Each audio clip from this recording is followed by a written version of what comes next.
susunod na programa ay rated PG. Patnubay at gabay ng magulang ay kailangan sa mga batang manonood.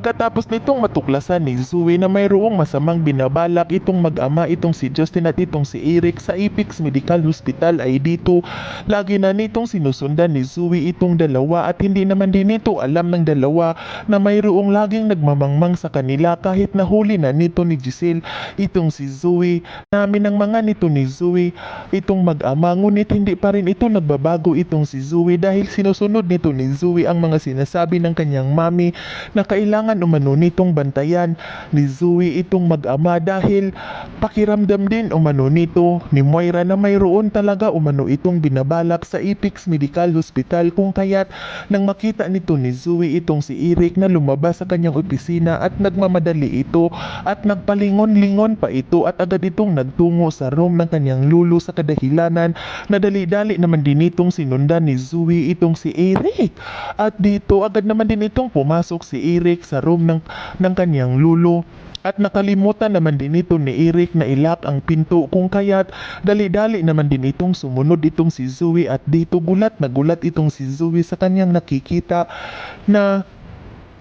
sinusumbatan nito ni Eric ang kanyang lulo at sinabihan pa nito ni Eric ang kanyang lulo na ang kanyang lulo umano ang nagpapakulong nito sa mahabang panahon na wala naman umano siyang kasalanan kung bakit umano nito sinisira ng kanyang lulo ang buhay ni Eric kung kaya't ngayon ay nagpapasalamat din umano itong si Eric na hindi pa umano ito namamatay itong si Don Pipi dahil pagkataon umano na makapaghiganti itong si Eric kay Don Pipi. Kung kaya't gulat na gulat itong si Zoe nang kanyang makita na sinakal nito ni Eric ang kanyang lulo at bayaan lamang nito ni Zoe na sinakal ang kanyang lulo dahil gusto rin nito ni Zoe na matuluyan ang kanyang lulo at hindi siya ang gumawa dahil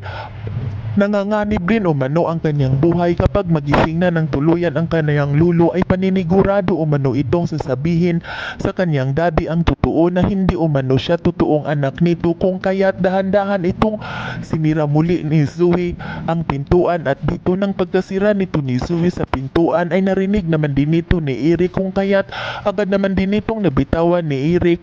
ang kanyang kamay sa pagsakal nito ni Don Pipi dahil ang buong akala nito ni Eric ay mayroong tao na papasok kung kaya't bigla naman din itong nagmamabait itong si Eric at maya-maya pa ay lumabas ito ngunit gulat na gulat naman din itong si Eric sa kanyang paglabas dahil wala naman umanong tao sa pintuan. Aabangan sa susunod pa na pangyayari sa kaganapang ito ng abot kamay na pangarap. Huwag mong kalimutang isubscribe at i-hit ang notification bell ng aking channel.